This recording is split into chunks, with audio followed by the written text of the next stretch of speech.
Hello, everyone, and welcome to IELTS Speaking Insights, your go-to podcast for mastering the IELTS speaking test. I'm your host, Alex Johnson, and today we're diving into the essentials of Part 1 of the IELTS speaking test. We'll be exploring a range of questions, providing sample answers, and discussing vocabulary and common mistakes. So, let's get started and take your IELTS speaking skills to the next level. Good morning. My name is Roger. Can you please tell me your full name? Well, my full name is Jessica Marie Thompson, but most people just call me Jess. Thank you. Now, in this first part, I'm going to ask you some questions about yourself. Let's talk about where you live. I live in a small town called Maplewood, which is about an hour away from the city. It's a nice, quiet place with a lot of green spaces. Do you study or work? Currently, I'm studying at university. I'm in my third year now. What are you studying? I'm studying environmental science.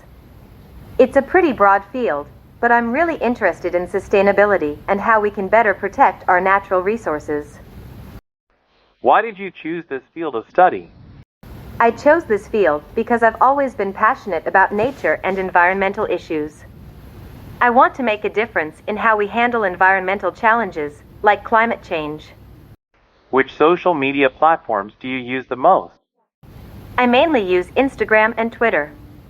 Instagram is great for sharing photos and keeping up with friends, while Twitter is useful for staying updated on news and trends. How often do you check your social media accounts? I check Instagram a few times a day, mostly when I have a break or during meals. Twitter, I check a couple of times a day, especially in the morning and evening. What are the advantages and disadvantages of using social media? The advantages are that it helps you stay connected with people and you can share your life and interests easily. On the downside, it can be quite addictive and sometimes it can lead to comparison and stress if you're not careful. How do you feel about sharing personal information on social media? I'm a bit cautious about it. I think it's important to be careful about what you share because not everything should be public. I prefer to keep some things private. Do you think social media influences children? Yes, I think it does. Children are very impressionable, and social media can shape their views and behaviors. It's important for parents to monitor and guide their children's social media use. How do you think social media affects children's behavior? Social media can affect children's behavior in various ways. It can influence their self-esteem, as they might compare themselves to others online. It can also impact their social skills, sometimes making them more isolated or overly dependent on online interactions. Thank you for your answers. That's the end of part. Now let's discuss on mistakes, vocabulary, and structure. Start with mistakes. I live in a small town called Maplewood. Might be more natural to say, I live in a small town named Maplewood. I'm in my third year now. Could be clearer with, I'm currently in my third year.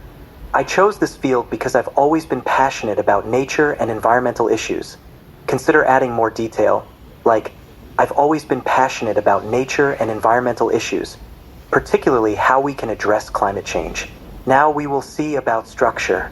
The responses follow a clear and logical structure. Introduce the topic, give a main point, and provide a brief explanation. Use of personal anecdotes and specific examples helps in making the answers more engaging and relatable. Next, we will see the explanations of vocabulary. Sustainability refers to maintaining ecological balance by avoiding depletion of natural resources. Impressionable, easily influenced or affected by external factors. Addictive, causing a strong and harmful need to do, have, or take something repeatedly. Comparison, the act of examining similarities and differences between two or more things. Cautious, being careful to avoid potential problems or dangers. Entering to scoring part. Your band score is around 6 to 7. Let's see why. Fluency and coherence. The answers are mostly coherent and fluent, though they could be slightly more detailed and varied. Lexical resource. Vocabulary used is appropriate, but could be more varied. Grammatical range and accuracy. Generally correct, with minor errors. Pronunciation. Assuming standard pronunciation as it's not assessed in written answers.